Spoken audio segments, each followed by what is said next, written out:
स्वागत है आप सभी का नई कहानी में। मेरा नाम जीविका है। मेरी जिंदगी अपने पेरेंट्स के साथ बहुत अच्छी गुजर रही थी। मेरी मम्मी मुझसे बहुत प्यार करती थी। फिर एक दिन कुछ ऐसा हुआ, खुशियां जैसे खत्म हो गईं और गम ही गम आने लगे। हम लोग एक साथ जॉइंट फैमिली में रहते थे। मैं अपने पूरे खानदान की एक ही लड़की थी। मेरे दो चाचा जी थे और दोनों के पास ही दो दो बेटे थे। बस मेरे पापा की ही मैं इकलौती बेटी थी। जब मैं 9 साल की थी तब मेरे पापा मुझे इस दुनिया से छोड़कर चले गए थे। लेकिन मेरी मम्मी बहुत पढ़ी लिखी और होनहार थी। मेरी मम्मी शुरू से ही जॉब करती थी क्योंकि उनकी गवर्नमेंट जॉब थी। अपने पति के मरने के बाद भी मेरी माँ ने जॉब जारी रखी थी क्योंकि वो अपनी बेटी की परवरिश कैसे करती।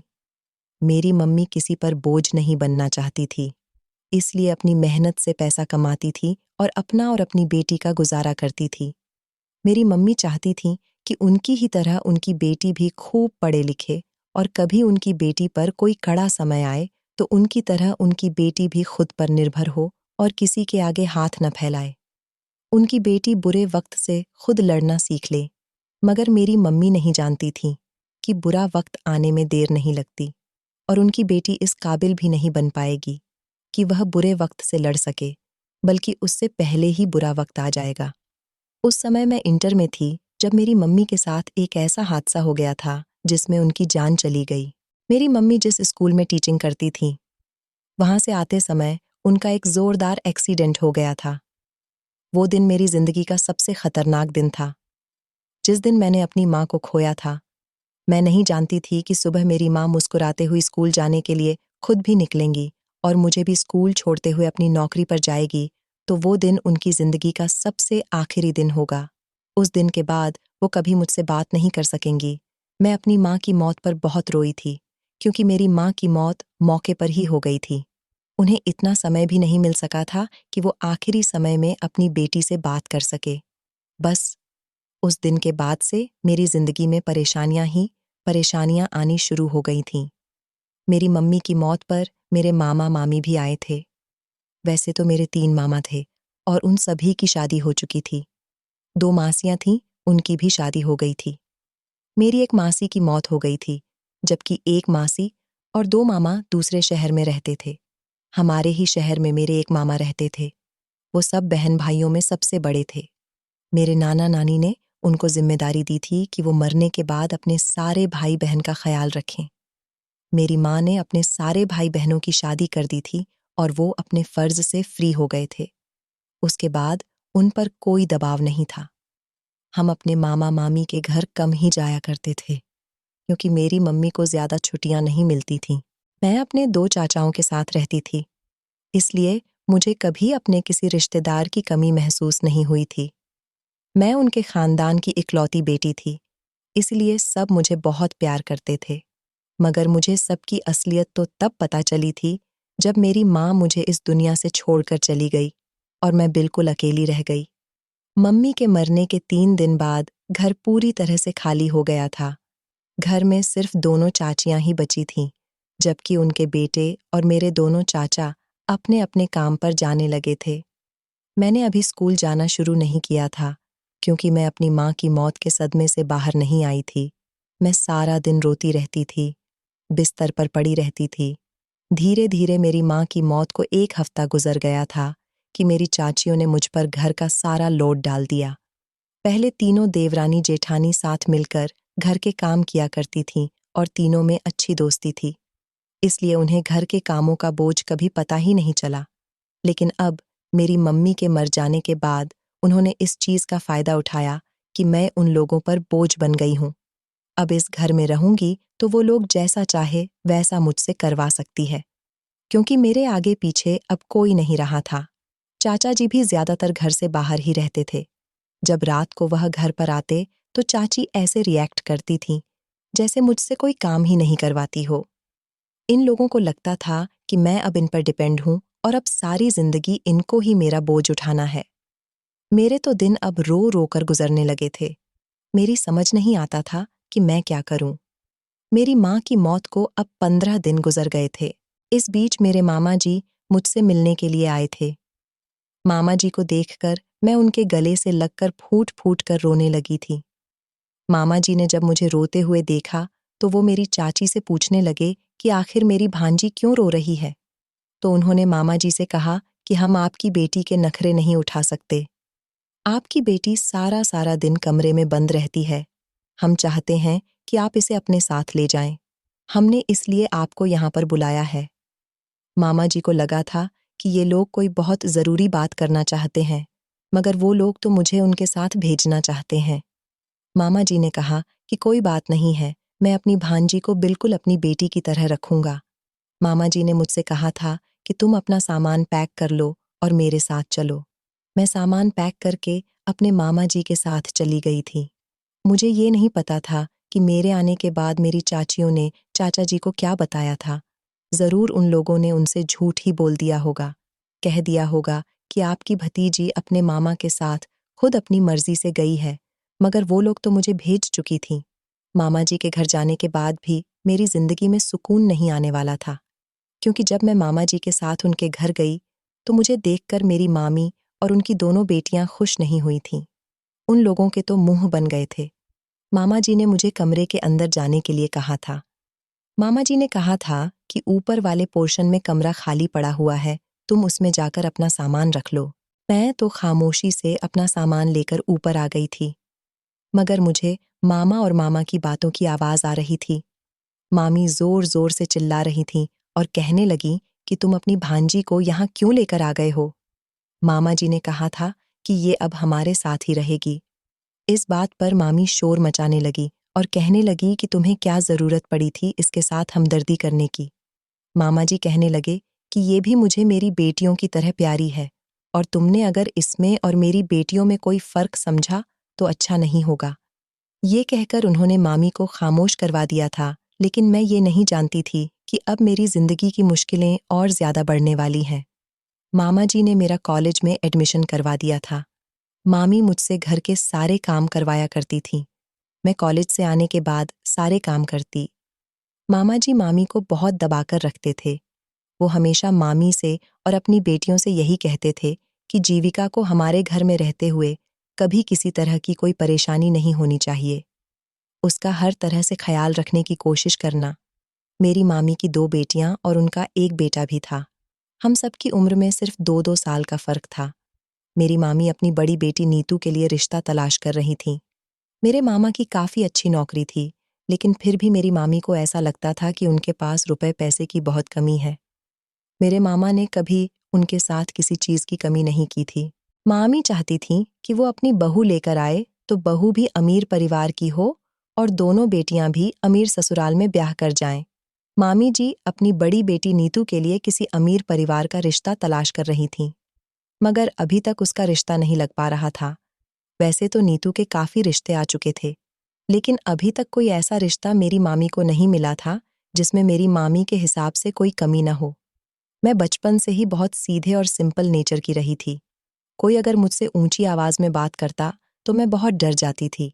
यही वजह थी कि मैंने अपनी मम्मी के मरने के बाद पूरे 15 दिन तक उनकी हर बात को खामोशी से बर्दाश्त किया था, और मैं यहाँ आने के बाद मामी की भी हर बात को बर्दाश्त करती थी।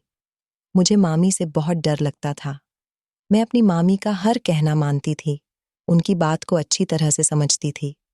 इसलिए कभी मेरी मामी ने भी मुझसे गुस्से से बात नहीं की थी। मैं कॉलेज जाती थी तो वहाँ पर भी मैं पढ़ाई में बहुत अच्छी थी। कभी टीचर्स ने भी मुझे गलत तरीके से बात करने की कोशिश नहीं की थी। लेकिन अब मुझे अपने ही रिश्तेदारों की ऐसी बातों को बर्दाश्त करना पड़ रहा था। मेरी कॉलेज की पढ़ाई भी बहुत अच्छी चल रही थी। मामी मुझे छोटी-छोटी बात पर डांटती थी और मैं उनकी डांट से बहुत डर जाती थी। मैं हमेशा डरी सहमी सी रहती थी। मेरे यहाँ आने के बाद एक बार नीतू को लड़के वाले देखने आए थे, तो मामी मुझे उन लोगों के सामने भी नहीं आने देती थीं। उन्हें मेरी खूबसूरती से डर था कि कहीं लड़के वाले मुझे उनकी बेटी की जगह पसंद न कर ले। जब तक मेहमान चले नहीं जाते थे, मैं कमरे में ही बंद रहती थी। मामी का बिहेवियर मेरे साथ बिल्कुल भी अच्छा नहीं रहता था। वो और उनकी बेटियां मुझे छोटी-छोटी बातों पर ताने देती रहती थीं, और फिर एक दिन ऐसा हुआ था कि मेरी मामी को नीतू के लिए एक अच्छा और अमीर परिवार का लड़का मिल गया था। उन लोगों ने भी नीतू को पसंद कर लिया था। मेरी मामी की छोटी बेटी का नाम अंजू था, जब मेरी मम्मी जिंदा थी तो अंजू मुझसे बहुत मीठी मीठी बातें करती थी, मुझे अपनी दोस्त की तरह समझती थी। लेकिन जिस दिन से मैं इस घर में आई थी, अंजू के तो तेवर ही बदल गए थे। वो बिल्कुल अपनी माँ की तरह रिएक्ट करती थी। मम्मी बहुत खुश थी कि उनको उनकी पसंद के मुताबिक अपनी बेटी के लिए रिश्ता मिल गया था और अब दोनों परिवारों के बीच सारी बातें तय हो गई थीं। नीतू और उसके होने वाले पति की अब एंगेजमेंट होने वाली थी और फिर एंगेजमेंट का दिन भी आ गया था। नीतू की एंगेजमेंट के लिए मामा जी ने मुझे बहुत अच्छे से कपड़े लाकर दिए थे। जिस तरह के कपड़े वो अंजू के लिए लेकर आए थे, इसी तरह के कपड़े वो मेरे लिए भी लेकर आए थे। मैं उन कपड़ों को पहनकर बहुत सुंदर लग रही थी। मामी जी ने मुझसे कहा था कि सारे काम तुम्हें देखने हैं, किसी चीज में कोई कमी नहीं होनी चाहिए। मैंने मामी जी से कहा था कि आप फिक्र न करें। घर में ढेर सारे मेहमान आए हुए थे, लड़के वाले अब भी नहीं आए थे। मैं कुछ सामान लेकर मामी जी के कमरे से निकल रही थी, तभी अचानक मेरी एक जोरदार टक्कर हो गई। मैं जो सामान लेकर आई थी, वो सामान मेरे हाथों से गिर गया था। मैंने कहा कि आपको दिखाई नहीं देता क्या? मैं इस इंसान को डांट कर नीचे बैठ गई। मैं सारा सामान उठाने लगी, तभी वो इंसान मुझे बड़ी हैरानी से देख रहा था। उसने अपनी आंखों पर लगे हुए चश्मे को हटाकर गौर से मुझे देखा था।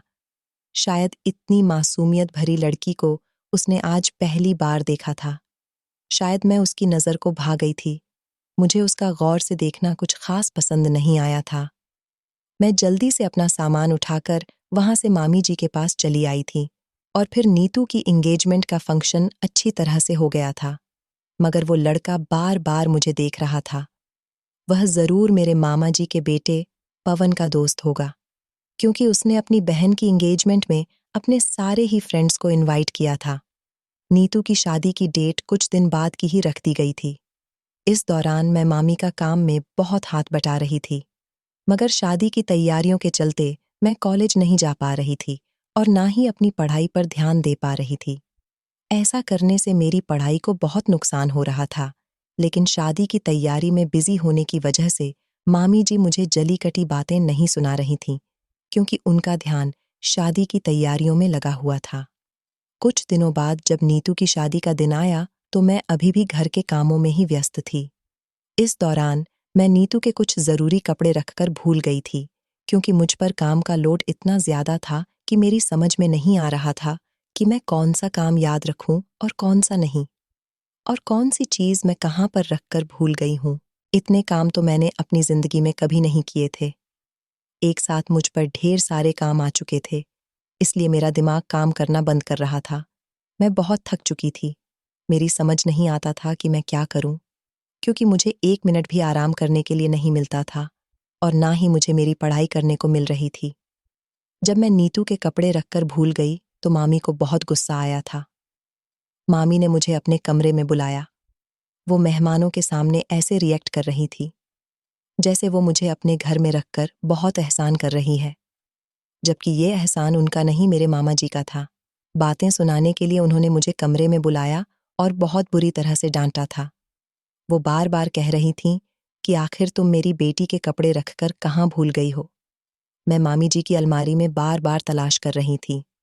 मुझे याद था कि मैंने मामी जी की अलमारी में ही तो नीतू के सारे कपड़े रखे थे, मगर वो कपड़े अलमारी में नहीं थे। मैं अच्छी तरह से जानती थी कि मुझे मेरी गलती पर ही डांट सुनने को मिल रही है। अगर मैं कपड़े रखकर ना भूलती तो शायद मुझे मामी इतना जलील ना कर रही होती। इस दौरान मामी ने मुझे कुछ ऐसा कह दिया था जिसने मेरी आंखों में ढेर सारे आंसू ला दिए थे। मामी जी ने कहा था कि तुम इस घर में रह रही हो तो ये मत समझना कि हमारे घर की फैमिली मेंबर बन गई हो। मैंने तुम्हें इस घर में अपने पति के कहने से रखा है और मैं तुम्हें इसलिए बर्दाश्त करती हूँ ताकि तुमसे अपने घर के काम भी करवा सकूं। वरना मुझे कोई जरूरत नहीं है तुम जैसी लड़की को मैं अपने घर में जगह दूं। तुम पर हमने इतना बड़ा एहसान किया है। तुम्हें पढ़ाते लिखाते हैं, तुम्हें घर में रखते हैं, खाना देते हैं, तुम्हें यहाँ रहने के लिए अच्छा कमरा दिया गया है, तो इसके बदले तुमसे कुछ काम भी तो लेना चाहिए ना। ऐसा तो नहीं है कि तुम्हें मुफ्त में यहाँ रहने दे। मुफ्त में तो कोई नौकरानी को भी घर में जगह नहीं देता। तुम्हारी माँ मर गई है और तुम हमारे सर पर आ गई हो। एक काम भी तुमसे ढंग से नहीं होता। यही वजह है कि तुम्हारी चाचियों ने वहां से तुम्हें यहाँ पर भेज दिया। तुम्हारी चाचियों को भी तुम्हारी हरकतें बर्दाश्त नहीं होती होंगी। तुम्हारी मनहूस माँ से इतना नहीं हुआ कि मरते समय तुम्हें भी अपने साथ ले जाती। तुम्हें हमारे सर पर डाल गई है। मामी की ऐसी बातें सुनकर मेरा दिल बहुत दुखा था। मैं फूट फूट कर रोने लगी थी। रोते हुए अचानक मेरी नज़र मामी के कमरे में रखे हुए एक संदूक पर गई थी। मैं जल्दी से उस संदूक की तरफ गई, क्योंकि मुझे याद आया था कि मैंने इसी संदूक में नीतू के कपड़े रखे थे। मैंने जल्दी से वो खोला तो उसमें मुझे नीतू के कपड़े दिखाई दे गए थे। मेरी जान में जान आ गई थी। मैंने मामी जी को वो कपड़े निकाल कर दे दिए और मैं खुद रोती हुई भागकर कमरे से बाहर निकली तो देखा कि फिर से मेरी टक्कर इस लड़के के साथ हो गई थी। मुझे अब उस पर गुस्सा आ गया था। मैंने कहा, तुम्हें कोई और काम नहीं है? हमेशा मुझसे टकराते रहते हो। आखिर क्या प्रॉब्लम है तुम्हारी? वो जाते हुए मुझे देख रहा था, क्योंकि वह उस समय किसी से फ़ोन पर बात करता हुआ चलता जा रहा था। मैंने उसकी अच्छी खासी बेइज्जती कर दी थी। मैंने उसे बहुत बातें सुनाई थीं। मैंने कहा था कि तुम जैसे लड़कों को मैं अच्छी तरह से जानती हूँ। बार बार मुझसे आकर टकरा जाते हो। आंखें खोलकर चलना सीखो। उसे मेरी इन बातों पर गुस्सा आ गया था, क्योंकि उसके चेहरे से गुस्से भरे एक्सप्रेशन साफ दिख रहे थे। मगर मैं रो रही थी। मुझे गुस्सा उस पर नहीं आ रहा था। गुस्सा तो मुझे मामी की बातों पर आ रहा था। लेकिन जब मेरी उससे टक्कर हो गई तो मैंने अपना सारा गुस्सा उसी पर निकाल दिया और मैं भागते हुए अपने कमरे में आकर फूट फूट कर रोने लगी थी। हम सब लोगों को मैरिज हॉल जाना था, क्योंकि वहां पर बारात आने वाली थी। मैं अभी तक तैयार भी नहीं हुई थी। मामी जी ने मुझे काम ही इतने दे दिए थे। मैं काम निपटाने के बाद जब फ्री हुई तो पवन मुझे अपने साथ मैरिज हॉल ले गया था। वहां पर भी मेरा सामना कई बार पवन के दोस्त से हुआ था। वो मुझे बार बार देखता था, मगर मैं उसकी तरफ से अपनी नज़र फेर लेती थी। नीतू की विदाई हो चुकी थी। मामी जी ने मुझसे कहा था कि दुल्हन के कमरे में जितना भी सामान है वो सारा सामान गाड़ी में रखवा दो। मैं दुल्हन के कमरे के अंदर जैसे ही गई तो फिर से मेरी टक्कर पवन के दोस्त मनीष के साथ हो गई थी। अब की बार मुझे फिर से मनीष पर गुस्सा आ गया। मैंने कहा, ये हर बार तुम्हारी टक्कर मुझसे ही क्यों होती है और तुम यहाँ दुल्हन के कमरे में क्या कर रहे हो? मैं उस पर बरस पड़ी थी। इस बार मनीष ने खामोशी जाहिर नहीं की थी, बल्कि वो तेज आवाज में बोल पड़ा था। वो कहने लगा कि तुम मुझसे ये किस अंदाज में बात करती हो? मैं मानता हूं कि पहली बार जब मेरी तुमसे टक्कर हुई थी तो मेरी गलती थी, क्योंकि मैं जब चल रहा था तो मैंने तुम्हारे ऊपर ध्यान ही नहीं दिया था कि तुम सामने से आ रही हो। लेकिन इससे पहले जब मेरी तुमसे टक्कर हुई तो मैं सामने ही देख रहा था। तुम खुद मुझसे आकर टकराई थी और अभी भी मैं इस कमरे में पहले से ही मौजूद हूं। मैं कमरे से बाहर निकल रहा था जब तुम खुद इस कमरे के अंदर आई हो और तुम्हारी मुझसे टक्कर हो गई। तुम खुद ध्यान से देखकर नहीं चलती और बार बार बातें मुझे सुनाती हो। मैं अचानक उसकी तेज आवाज के बोलने पर डर गई थी, क्योंकि मैं किसी के डांटने पर अक्सर डर जाया करती थी। मैं खामोश हो गई और मैं कमरे के अंदर जाने लगी और सामान उठाने लगी। तभी वो कहने लगा कि ये सामान कहाँ लेकर जा रही हो? मैंने कहा कि मामी जी ने मुझसे कहा है कि मैं ये सामान गाड़ी में रखवा दूं। तो वो कहने लगा कि रहने दो, तुम जाओ यहाँ से। पवन ने मुझसे कहा है कि मैं ये सामान खुद गाड़ी में रखवा दूंगा। मैं कमरे से बाहर निकल आई थी, मगर मुझे एहसास हुआ था कि गलती मेरी ही है। मुझे मनीष से इस तरह से बात नहीं करनी चाहिए थी। पहले ये तो सोच लेना चाहिए था कि गलती मेरी ही है। मैं ही हर बार जल्दबाजी में भागते हुए उनसे टकरा जाती हूँ। नीतू की शादी होने के बाद भी मामी जी मुझे सुकून से नहीं रहने दे रही थीं। मामी मुझे घर के सारे काम करवाने लगी थीं। अब तो वो मुझसे खाना भी बनवाया करती थी, जबकि मुझे खाना बनाना नहीं आता था। पहले नीतू ही खाना बनाया करती थी। अंजू ने तो कभी कोई काम किया ही नहीं था। उसे सिर्फ इतना काम होता था कि वो अपने कॉलेज से आकर कमरे में बंद हो जाती थी और ना जाने किसके ख्यालों में डूबी रहती थी। सारा दिन आराम करने के अलावा उसे कोई दूसरा काम नहीं होता था। मैंने मामी से कहा था कि मुझे खाना बनाना नहीं आता। उन्होंने कहा था कि आजकल मोबाइल में सब कुछ आता है। उन्होंने मुझे मोबाइल दे दिया था और कहा था कि इसमें देख देख कर खाना बनाना सीखा करो। मैं कुकिंग सीखने में इतनी बिजी हो गई थी कि भूल गई थी कि मेरी पढ़ाई का बहुत नुकसान हो रहा है। मामी जी के इन रोज-रोज के कामों से मैं बहुत तंग आ गई थी, क्योंकि मुझे कॉलेज गए हुए पूरा 1 महीना होने वाला था। मैंने अब सोच लिया था कि मैं जैसे-तैसे कॉलेज जाकर ही रहूंगी। अगले दिन फिर से मामी मुझे काम में उलझा रही थीं, मगर मैं ऑलरेडी अपनी पढ़ाई का काफ़ी नुकसान कर चुकी थी। अब मुझे कुछ भी करके कॉलेज जाना था। मैं तैयार होकर कॉलेज जाने के लिए निकल ही रही थी। तभी अचानक मामी जी आ गईं और उन्होंने मुझे कॉलेज जाते हुए देख लिया। वो कहने लगी कि तुम कहाँ जा रही हो? मैंने कहा, मामी जी मैं कॉलेज जा रही हूँ। कॉलेज गए हुए मुझे काफ़ी दिन हो गए। मामी जी कहने लगी कि कोई ज़रूरत नहीं है कॉलेज जाने की। घर में बैठो और घर के कामकाज देखो। नीतू की शादी हो गई है। अब तुम्हें ही घर के सारे काम देखने हैं। मैंने कहा, मामी जी प्लीज़, आप मुझे कॉलेज जाने दो। मैं कॉलेज से आकर सारे काम देख लूँगी। मुझे कॉलेज गए हुए काफ़ी दिन हो गए। मामी जी इससे पहले कुछ कहती, तभी मामा जी वहाँ पर आ गए थे और वो मुझे देखकर कहने लगे कि क्या हुआ बेटा, तुम अभी तक कॉलेज नहीं गई? मैंने मामा जी से कहा, जी मैं जा ही रही थी तो उन्होंने कहा कि जल्दी जाओ, तुम्हें लेट हो जाएगा। मामा जी की वजह से मैं उस दिन बच गई थी और जल्दी से कॉलेज चली गई थी। मैं कॉलेज गई तो मेरे लिए एक नई मुसीबत मेरा इंतज़ार कर रही थी। कॉलेज में मेरी पूरी 1 महीने की छुट्टी हो गई थी, इसलिए मुझे बहुत डांट पड़ रही थी और फिर साथ ही साथ मुझे प्रोफेसर ने कहा था कि तुम पर 2 महीने की फीस चढ़ी हुई है। एग्ज़ाम करीब आने वाले हैं, तुम्हें फीस जमा करनी होगी। मैंने प्रोफेसर से कहा था कि मैं आपको फीस कल लाकर दे दूंगी। रात के समय जब हम सब लोग एक साथ बैठकर खाना खा रहे थे, तब मामा जी ने मुझसे कहा कि जीविका तुम्हारे कॉलेज की फीस भी तो भरनी होगी ना? मैंने जल्दी से मामा जी की तरफ हाँ में सिर हिलाते हुए कहा था कि जी जी। मामा जी कहने लगे कि मैंने तुम्हारे कॉलेज की फीस तुम्हारी मामी को दे दी है। सुबह कॉलेज जाओ तो अपनी मामी से लेती जाना।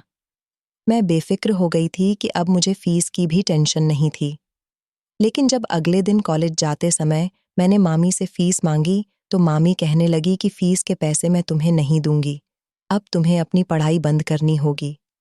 मैंने कहा कि नहीं मामी जी, प्लीज़ मेरी पढ़ाई बंद मत करवाइए, क्योंकि मेरी मम्मी चाहती थी कि मैं पढ़ लिख कर कामयाब बनूं। फिर मैं भी अपनी मम्मी की तरह जॉब किया करूंगी, जैसे उन्होंने पापा के बिना अपना और मेरा गुजारा किया था।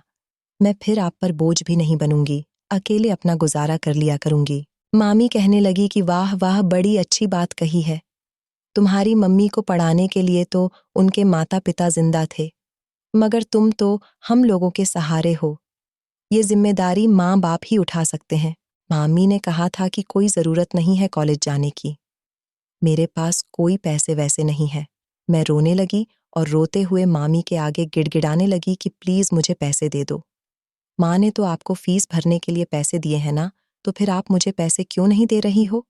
मामी ने जल्दी से मेरे बाल पकड़ लिए और कहने लगी कि अगर इस बारे में तुमने अपने मामा से कुछ भी कहा, तो तुम्हारा इस घर में जीना दुश्वार कर दूंगी। आई समझ? मैंने मामी से कहा कि मामी मेरे बाल छोड़िए, मुझे दर्द हो रहा है। ठीक है, मैं मामा जी से इस बारे में कुछ नहीं कहूंगी, लेकिन आप जो मेरे साथ कर रही हो वो बिल्कुल भी ठीक नहीं है। प्लीज़ मुझे फीस के पैसे दे दीजिए। मामी कहने लगी कि जा नहीं है मेरे पास फीस के पैसे। अगर तुझे कॉलेज जाना है तो ऐसे ही पढ़ लें। फिर मामी ने मुझे एक जोरदार झटका देकर छोड़ा था। मैं अपने कमरे में जाकर फूट फूट कर रो रही थी। मैं पूरा दिन रोती रही थी। फिर शाम के टाइम पर मामी कमरे में आई और कहने लगी कि उठो और जाकर घर के कामों में लगो। मैं उठ गई थी और काम में लग गई थी। मैंने मामा मामी को आपस में बातें करते हुए सुना था। मामी मामा जी से कह रही थीं कि कल शाम को अंजू को देखने के लिए लड़के वाले आ रहे हैं। लड़के की माँ ने फ़ोन करके मुझसे कहा था कि वो हमारे घर रिश्ता लेकर आना चाहती है। मामा जी कहने लगे कि चलो, ये तो अच्छी बात है। हम चाहते हैं कि अंजू की पढ़ाई पूरी होने से पहले पहले उसका भी रिश्ता तय कर दे, और जैसे ही उसका ये साल कंप्लीट हो जाए तो उसकी शादी कर देंगे। इस तरह अंजू भी अपने घर की हो जाएगी और उसके बाद मैं जीविका के लिए रिश्ता तलाश करना शुरू करूंगा। मामी जी फिर से मामा की बातों पर गुस्सा हो रही थीं। अगले दिन मैं डरते डरते फिर से कॉलेज चली गई थी। उस दिन भी प्रोफेसर ने मेरी बहुत इंसल्ट की थी। वो बार बार मुझसे फीस को कह रहे थे। मेरे पास फीस नहीं थी तो मैं उन्हें कहाँ से ला कर देती। मेरे एग्ज़ाम्स करीब आ रहे थे, जिसके लिए मुझे फ़ीस देना बहुत ज़रूरी था। अगर मेरे फ़ीस के ड्यूज़ क्लियर नहीं होते तो मुझे एग्ज़ाम में बैठने नहीं दिया जाता। उस दिन भी कॉलेज से मैं अपनी बहुत बेइज्जती करवा कर घर आई थी। मामी जी ने मुझसे कहा था कि जल्दी से काम में लग जाओ। चेंज करते ही मैं घर के काम में लग गई थी, क्योंकि अंजू को लड़के वाले देखने आ गए थे। मैंने उन लोगों के सामने सारा नाश्ता भी लगा दिया था। मामी जी ने मुझे मेहमानों के सामने आने से मना किया था। मैं किचन में जाकर खामोशी से खड़ी हो गई थी। मैंने अंजू को चाय की ट्रे थमा दी थी। वो वहाँ कमरे में चली गई। मैं अभी भी किचन में ही बैठी हुई थी कि कुछ देर ही गुजरी थी कि अंजू रोते हुए किचन में आई। उसको रोते हुए देखकर मैं अचानक घबरा गई। मैं उसे कहने लगी कि अंजू, क्या हुआ है? तुम रो क्यों रही हो? अंजू ने मेरा जोर से हाथ झटक दिया और कहने लगी कि मुझे नहीं पता था कि तुम मेरे साथ ऐसा भी कर सकती हो। मम्मी तुम्हारे साथ बिल्कुल सही करती है, तुम्हारे साथ ऐसा ही होना चाहिए। मैंने कहा, अंजू तुम्हें क्या हो गया है? क्यों ऐसी बातें कर रही हो? आखिर मैंने क्या कर दिया? अंजू कहने लगी कि तुम जानती हो कि मैं मनीष से कितना प्यार करती हूँ। कल जब मनीष की मम्मी की कॉल आई थी कि वो हमारे घर रिश्ता लेकर आ रही है, तो मैं समझ गई थी कि ज़रूर मनीष अपने पेरेंट्स को मेरे लिए ही भेज रहा है, क्योंकि शुरू से ही मनीष और मेरी अच्छी दोस्ती रही है।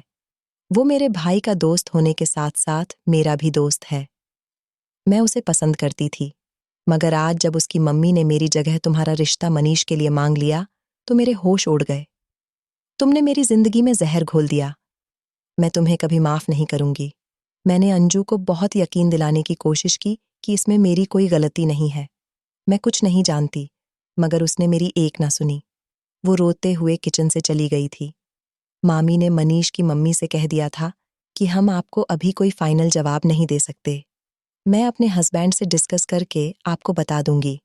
मनीष की मम्मी वहां से चली गई थी। मामी ने भी मुझे ढेर सारी बातें सुनाई थीं, क्योंकि मामी ये बात अच्छी तरह से जानती थी कि अंजू मनीष को पसंद करती थी। मगर ना जाने क्यों मनीष के घर से मेरे लिए रिश्ता आ गया था। एक तो मैं पहले से ही परेशान थी, ऊपर से सारा दिन मामी और अंजू ने मुझे उल्टी सीधी बातें सुना सुनाकर परेशान कर दिया था। रात के टाइम पर जब मामा जी घर आए तो मामी ने उन्हें एक की दो लगाकर बातें बताई थीं। उन्होंने मामा जी को ये नहीं बताया कि मनीष की माँ खुद हमारे घर अपने बेटे का रिश्ता मेरे लिए लेकर आई थी। मामी ने मामा को इस तरह से बताया कि मेरा मनीष के साथ अफेयर चल रहा है। अमीर बाप का बेटा देखकर मैंने खुद अपनी मोहब्बत के जाल में मनीष को फंसा लिया। मामी तो शुरू से ही यही चाहती थी कि उनकी बेटी की शादी मनीष से हो जाए। अब जब रिश्ता मेरा आया था, तो मामी चाहती थी कि अगर उनकी बेटी की शादी मनीष से नहीं होती, तो मेरी भी ना हो। उन्होंने मुझ पर बहुत से ऐसे इल्ज़ाम लगाए थे, जिनको मैं बर्दाश्त नहीं कर सकती थी और खामोशी से सुनकर रोती रही थी। जब मामा जी ने मुझे कमरे में बुलाया, तो मामा जी कहने लगे कि बेटा, तुम्हारे लिए मनीष के घर से रिश्ता आया है।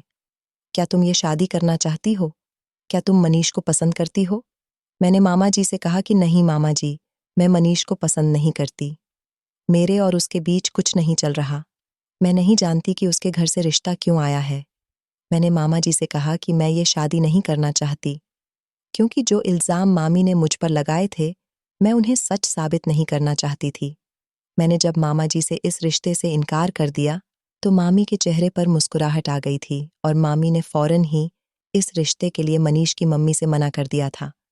मगर अगले दिन फिर से मनीष की मम्मी हमारे घर आ गई थी और उन्होंने मामा जी से इस बारे में बात की थी। उन्होंने कहा था कि हमारा बेटा आपकी भांजी को पसंद करता है, वो आपकी भांजी को बहुत खुश रखेगा। मेरे मामा जी ने कह दिया था कि हमारी भांजी आपके बेटे को पसंद नहीं करती। उसने इस रिश्ते के लिए साफ इनकार कर दिया है। मगर फिर भी मनीष की मम्मी ने मामा से कहा था कि मैं बड़ी उम्मीद से आपके यहाँ आई हूँ। एक बार आप अपनी भांजी को समझा कर तो देखिए। मामा जी ने मुझे अपने कमरे में बुलाया था। मामा जी ने मुझसे कहा था कि बेटा, मैं जानता हूँ तुम्हारी मामी तुम पर गलत इल्ज़ाम लगा रही है और तुम इस रिश्ते के लिए इसलिए मना कर रही हो ताकि इल्ज़ाम सच साबित ना हो जाए। लेकिन मैं तुम्हें बहुत अच्छे से जानता हूँ। तुम बहुत सीधी लड़की हो। तुम इस बात की फिक्र मत करो। अगर लड़के ने तुम्हें पसंद किया है तो ये तुम्हारा भाग्य है, क्योंकि वो लड़का एक अमीर फैमिली से बिलोंग करता है और अच्छे परिवार से है। ऐसा रिश्ता शायद तुम्हें कभी नहीं मिलेगा। तुम भी मेरी बेटी ही हो, मुझे लगा था। ये रिश्ता अंजू के लिए आएगा, मगर लड़का तो तुम्हें पसंद करता है। इसका मतलब ये है कि तुम्हारा नसीब इस लड़के के साथ जुड़ा हुआ है। मैं चाहता हूं कि तुम्हारी शादी इसी लड़के के साथ हो और मुझे उम्मीद है कि तुम इस रिश्ते से अब इनकार नहीं करोगी। मामा जी की बात सुनकर मैंने नज़र झुका ली थी और मैं कमरे से निकल आई थी। मामा जी ने मनीष की फैमिली को हाँ बोल दिया था, मगर मैं अब भी पढ़ना चाहती थी। अभी तो फिलहाल मेरा रिश्ता ही तय हुआ था। शादी होने में लगभग 1 साल का समय था, लेकिन जब तक मेरे पास टाइम था, मैं तब तक तो अपनी पढ़ाई कंटिन्यू रख सकती थी। अगले दिन मैं फिर से बिना फीस के ही कॉलेज चली गई थी। जब मैं कॉलेज गई तो फिर से प्रोफेसर ने मुझसे फीस की डिमांड की थी और अब की बार उन्होंने कह दिया था कि कल से तुम्हें कॉलेज आने की कोई ज़रूरत नहीं है। अगर तुम कल भी बिना फीस के कॉलेज आ गई तो तुम्हें कॉलेज के अंदर एंट्री नहीं मिलेगी। मैं ये बात सुनकर बहुत शर्मिंदा हुई थी और कॉलेज के कैंपस में बैठकर फूट-फूट कर रोने लगी थी। उधर घर में जब से मेरा मनीष के साथ रिश्ता तय हुआ था, अंजू मुझे अपना दुश्मन समझ रही थी। वो मुझसे ढंग से बात भी नहीं करती थी और मामी भी मुझसे यही कहती रहती थीं कि तुम मेरी बेटी की खुशियों पर अपना हक जमाकर बैठ गई हो। मन करता है कि तुम्हें इसी समय घर से निकाल दूं, मगर तुम्हारे मामा की तरफ से मजबूर हूं। इधर कॉलेज में भी मुझे सिर्फ 1 दिन की ही मोहलत दी गई थी। मेरी कुछ समझ में नहीं आ रहा है कि मैं क्या करूं। कोई मेरी मदद करने वाला भी नहीं था। मैंने जैसे ही अपनी साइड में देखा तो मेरे बाएं हाथ पर मेरे ही कॉलेज का एक लड़का आकर बैठ गया था। उसने मुझसे पूछा कि क्यों रो रही हो? तो मैंने उसे कहा कि तुम जानते तो हो मेरे रोने की वजह। तो वो कहने लगा, हाँ, कई दिनों से देख रहा हूँ। प्रोफेसर तुम्हारी बहुत इंसल्ट कर रहे हैं। तुम मजबूर हो, इसलिए फीस नहीं दे पा रही हो। चलो, कोई बात नहीं, मैं तुम्हारी मदद कर सकता हूँ। उसकी बात पर मैंने उसे चौंक कर देखा और कहा कि तुम मेरी किस तरह से मदद कर सकते हो? तो उसने अपनी जेब से निकालकर मुझे 40,000 रुपये दिए और कहने लगा कि लो, अपनी फीस जमा करवा दो। मैंने कहा कि नहीं नहीं, मैं ये पैसे नहीं ले सकती। वो कहने लगा कि रख लो, मुझे अपना दोस्त समझो। आखिर मैं भी तो तुम्हारे साथ ही पढ़ता हूँ। तुम्हें इस तरह रोज प्रोफेसर से बेइज्जत होते नहीं देख सकता। मैंने कहा, लेकिन। तो वो कहने लगा कि लेकिन वेकिन कुछ नहीं, तुम अभी अपनी फीस जमा कर दो। जब तुम्हारे पास पैसों का बंदोबस्त हो जाए तो मुझे दे देना। उसकी बात सुनकर मेरी आंखों में एक चमक सी आ गई थी। मैंने उससे कहा कि तुम्हारा बहुत बहुत शुक्रिया अक्षय। मैं तुम्हारा ये एहसान सारी जिंदगी नहीं भूलूंगी। मैं तुम्हें पैसों का बंदोबस्त करके जल्दी ही दे दूंगी। उसने मुझसे कहा कि हाँ, तुम अभी और इसी समय अपनी फीस जमा कर दो। मैंने उसके हाथ से पैसे लिए और मैं फीस जमा करने के लिए चली गई थी। अक्षय ने मेरी बहुत बड़ी मुश्किल हल कर दी थी।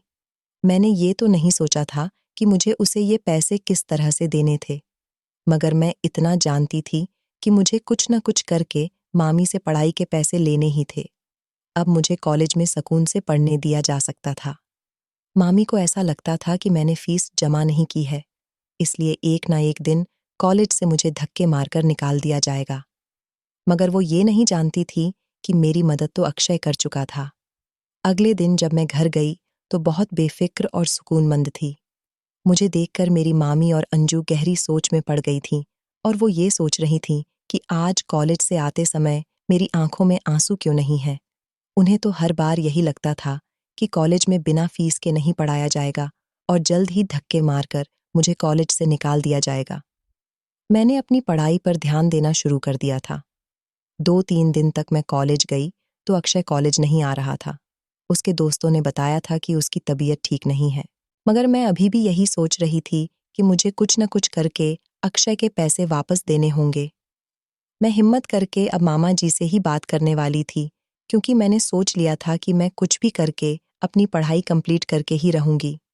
पैसों का इंतजाम अभी नहीं हो सका था, क्योंकि मामा जी कुछ दिनों के लिए अपने काम के सिलसिले में शहर से बाहर गए हुए थे। पैसे तो मैं मामा जी से ही मांग सकती थी। जब 3 दिन बाद मैं कॉलेज आई तो मैंने देखा कि अक्षय भी कॉलेज आया हुआ था। कॉलेज की छुट्टी के टाइम पर अक्षय ने मुझे बात करने के लिए दूसरी क्लास रूम में बुलाया था। मैं वहां चली गई थी। अक्षय कहने लगा कि तुम मुझे मेरे पैसे कब दे रही हो? मैंने कहा कि मुझे कुछ दिन का वक्त दो। मामा जी से पैसे लेकर मैं दे दूंगी। अभी मामा जी शहर से बाहर गए हुए हैं। ये सुनकर वो कहने लगा कि तुम्हारे पास सिर्फ 2 दिन का टाइम है। 2 दिन तक अगर तुमने मुझे मेरे पैसे नहीं दिए तो तुम्हें खुद चलकर मेरे बिस्तर तक आना होगा। उसकी बात सुनकर मेरे होश उड़ गए थे।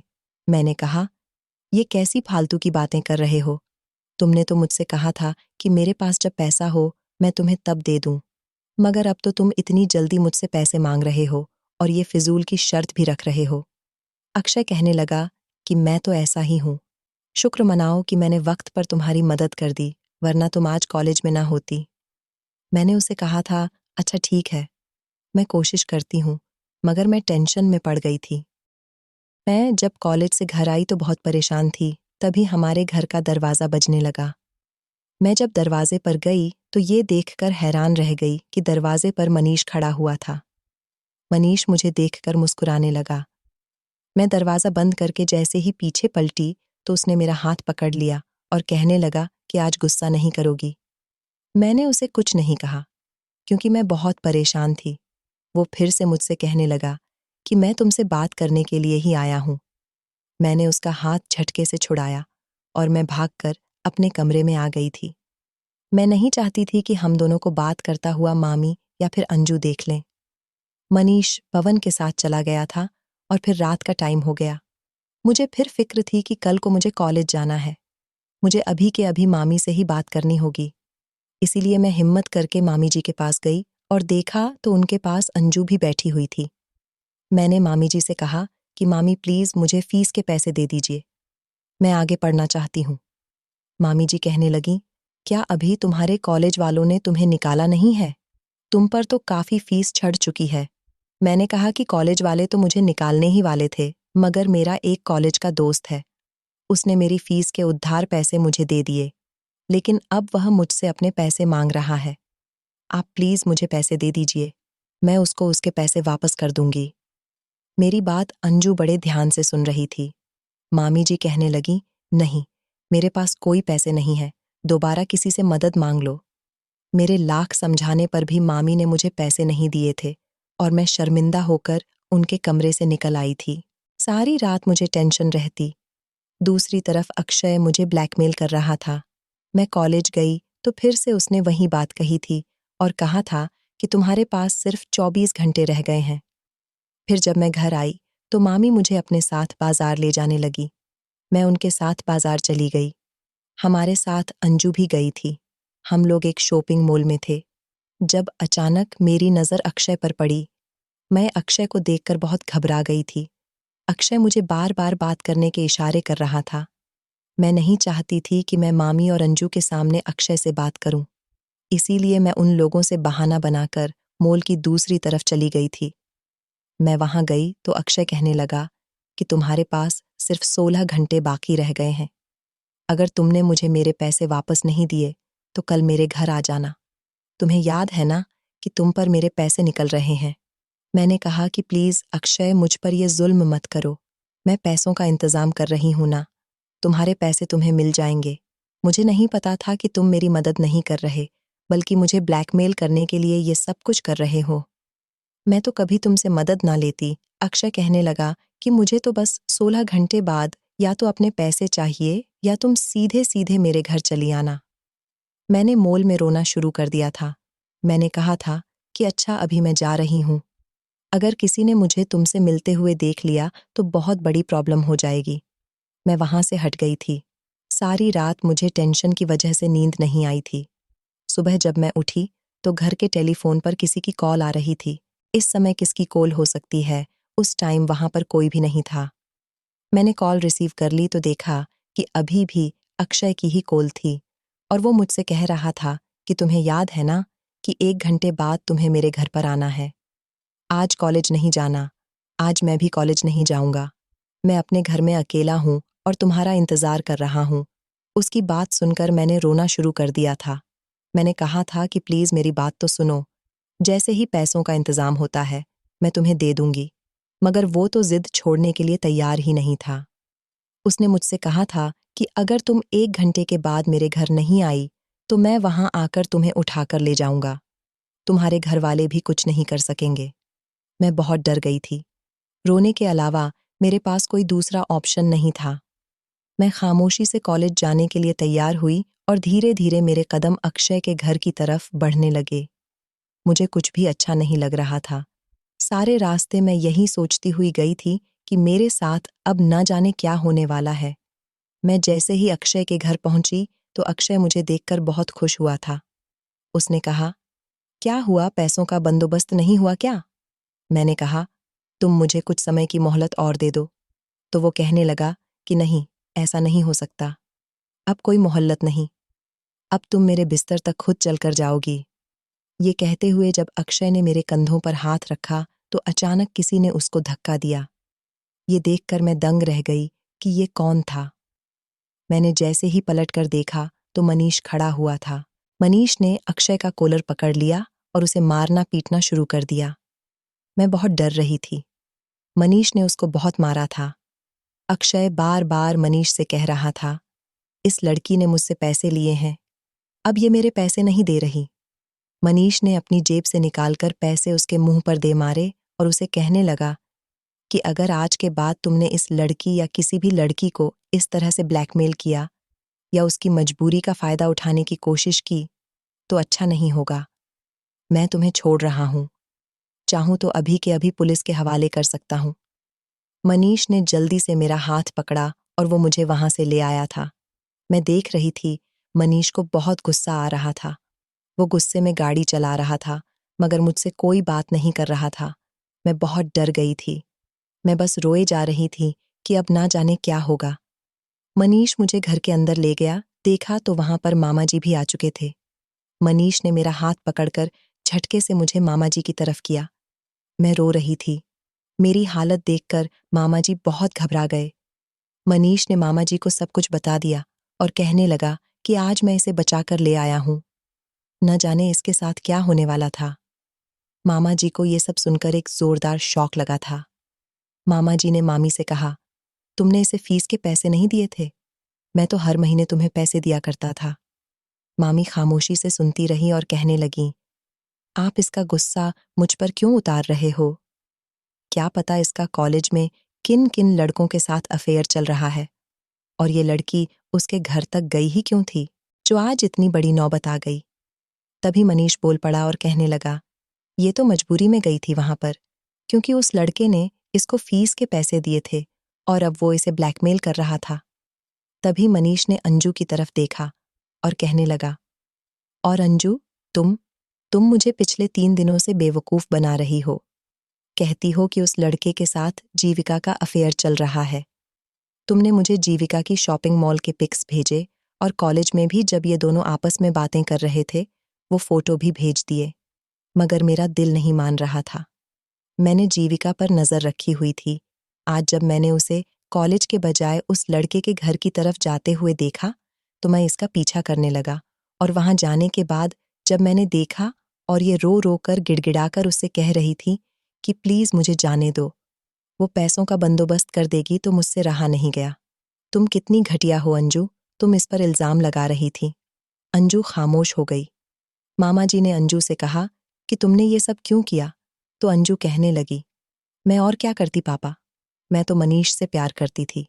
मनीष से मैं शादी करना चाहती थी मगर मनीष ने इसको ही पसंद कर लिया।